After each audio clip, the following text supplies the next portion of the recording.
మావోయిస్టుకు సంబంధించినటువంటి మావోయిస్టులో దరిదాపుగా 43 ఏళ్ళుగా అడవిలో ఉన్నటువంటి మావోయిస్టు సుజాత ఎవరైతే ఉన్నారో ఆమె నిన్న పోలీసుల ఎదుట ఆమె లొంగిపోయినటువంటి ఒక వార్త కనబడతా ఉన్నది. ఆమె అజ్ఞాతంలోనే దరిదాపుగా 43 అంటే 62-63 సంవత్సరాలు ఉంటుంది ఆమె ఏజు. సో ఆరోగ్య కారణాలతోటి ఆమెకు కొంత ఇబ్బంది పడతా ఉన్నది, కొంత హెల్త్ సహకరించట్లేదు కాబట్టి ఆమె వచ్చింది. ఆమె పైన 25 లక్షల రివార్డు ఉంది ఆమె పైన.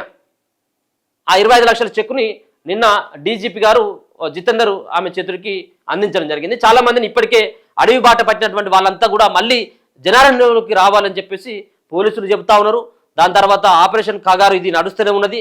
అమిత్ షా ఇద్దరికి వార్నింగ్ ఇచ్చిండు, మార్చి చివరికల్లా అసలు మావోయిస్టులే ఉండరు అని చెప్పేసి చెప్పిండు.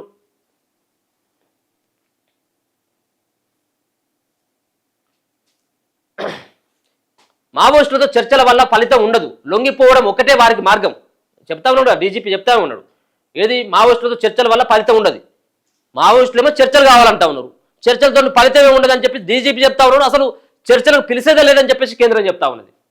ఈ ఏడాది 404 మంది లొంగిపోయారు, పార్టీలో ఇంకా 78 మంది ఉన్నారని వెల్లడి. పోలీసుల ఎదుట లొంగిపోయిన సెంట్రల్ కమిటీ మెంబర్ సుజాత. మావోయిస్టులతో చర్చలు జరపడం వల్ల ఎలాంటి ప్రయోజనం ఉండదని డీజీపీ జితేందర్ అన్నారు. 2004లో జరిపిన చర్చలతోనూ ఎలాంటి ఫలితం రాలేదన్నారు. వారికి లొంగిపోవడం ఒకటే మార్గం అని తెలిపారు. ఆపరేషన్ కగారు నేపథ్యంలో తమను తాము కాపాడుకోవడానికి మావోయిస్టులు చర్చల ప్రతిపాదనను తెరపైకి తీసుకొస్తున్నట్లు భావిస్తున్నారు.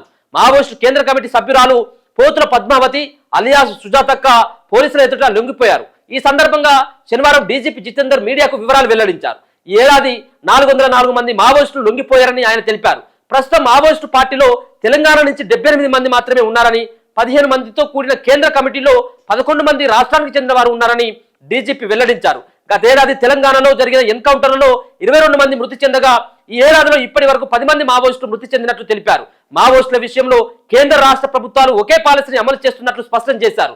సుజాత గత 48 ఏళ్లుగా నిషేధిత సిపిఐ మావోయిస్టు పార్టీలో అజ్ఞాతంలో పనిచేశారని డీజీపీ తెలిపారు. అనారోగ్య కారణాల రీత్యా లొంగిపోయారని చెప్పారు. పోలీసులకు లొంగిపోయిన మావోయిస్టులకు వారిపై ఉన్న రివార్డులు, పునరావాసం, వైద్యం లాంటి సౌకర్యాలు అందిస్తున్నామన్నారు. ఈ సందర్భంగా సుజాతకు 25 లక్షల రివార్డు చెక్కును డీజీపీ నిన్న అందించడం జరిగింది. 43 ఏళ్లుగా అజ్ఞాతంలోనేట. గద్వాల జిల్లా గట్టు మండలం పెంచకలపాడు గ్రామానికి చెందిన పోతుల పద్మావతి అలియాస్ సుజాత, ఆమెకు 62 సంవత్సరాలు ఉన్నాయి. ఇప్పుడు 1982 డిసెంబర్లో జననాట్య మండలిలో చేరారు. జననాట్య మండలి అంటే అప్పుడు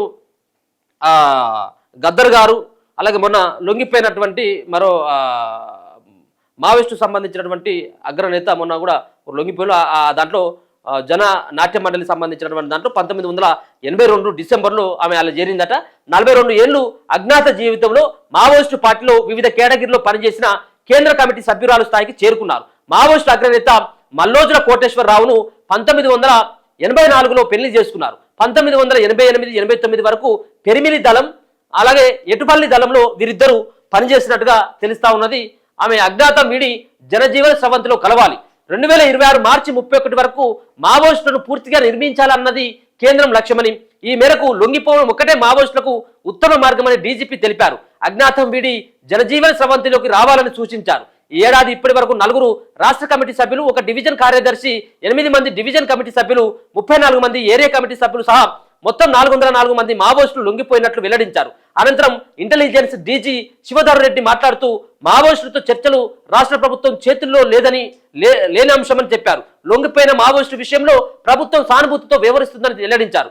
కేసుల విషయంలో ఇతర రాష్ట్రాల పోలీసులతో చర్చించిన సానుభూతితో వ్యవహరించేలా చూస్తామని చెప్పేసి ఆయన చెప్పడం జరుగుతూ ఉన్నది. ఒక పక్కన కేంద్రం మావోయిస్టుల పైన ఇప్పటికే కొంత ఒక నిర్ణయాన్ని తీసుకోవడం జరిగింది. మావోయిస్టులు లేకుండా చేస్తామని చెప్పేసి వాళ్ళు చెప్పడం జరిగింది. కాబట్టి ఒక జనజీవన స్రవంతి మాత్రమే మీకు ఒక ఉన్నటువంటి ఆప్షను అని చెప్పేసి వాళ్ళు హెచ్చరిస్తా ఉన్నారు. చాలా మంది ఇప్పటికే మావోయిస్టులో ఉన్నటువంటి కీలకమైనటువంటి నేతలు, మావోయిస్టులు పార్టీలో చాలా ఏళ్లుగా పనిచేస్తున్నటువంటి సీనియర్లంతా కూడా కొంతమంది చనిపోతే ఆరోగ్యంగా సహకరించగా వాళ్ళు జనారణ్యంలోకి వచ్చినటువంటి వాళ్ళు ఉన్నారు. ఇక మావోయిస్టులకి ఇక లొంగిపోవడం ఒకటే మార్గం. చాలా మంది కొంత ఇన్ని రోజులు మనం అజ్ఞాతంలో ఉండి ఈ అడవిని నమ్ముకొని ఉన్నాం కాబట్టి మళ్ళీ జనజీవన స్రవంతులేంది, అవసరమైనట్లయితే ఉంటే అదే పోలీసు తూటాలకు బలైపోతాం, ఆత్మగౌరవంతో ఉందామని చెప్పేసి చాలా మంది కొంత మావోయిస్టు భావజాలం ఉన్నటువంటి వాళ్ళు ఎవరైతే ఉన్నారో వాళ్ళంతా కూడా అక్కడే ఉండిపోతా ఉన్నారు. వాళ్ళకి చావు కూడా వెనకాడట్లేదు. చచ్చిపోయినా పర్వాలేదు, ఈ అడవిలో నమ్ముకున్నాం, ఈ అడవిలోనే బతికినాం, ఈ అడవిలోనే అంతమైపోతామని చెప్పేసి చాలా మంది అక్కడే ఉంటారు. ఆరోగ్యం సహకరించకపోయినప్పుడు కూడా చివరి శ్వాస వరకు అడవిలోనే చివరి శ్వాస విడిచాలన్నటువంటి ఉద్దేశంతో వాళ్ళు ఉన్నారు. సో వాళ్ళు కూడా వస్తే మేము ఆదుకుంటాం, అండగా ఉంటాం అనేది పోలీసులు చెప్తా ఉన్నారు. ఇగో అది అట్లా ఉంటే 10 ఏళ్లుగా కోర్టు చుట్టూ మాజీ నక్సలైట్ భార్య పట్టించుకోరా అంటూ మెదక్ కలెక్టర్పై హైకోర్టు ఆగ్రహం.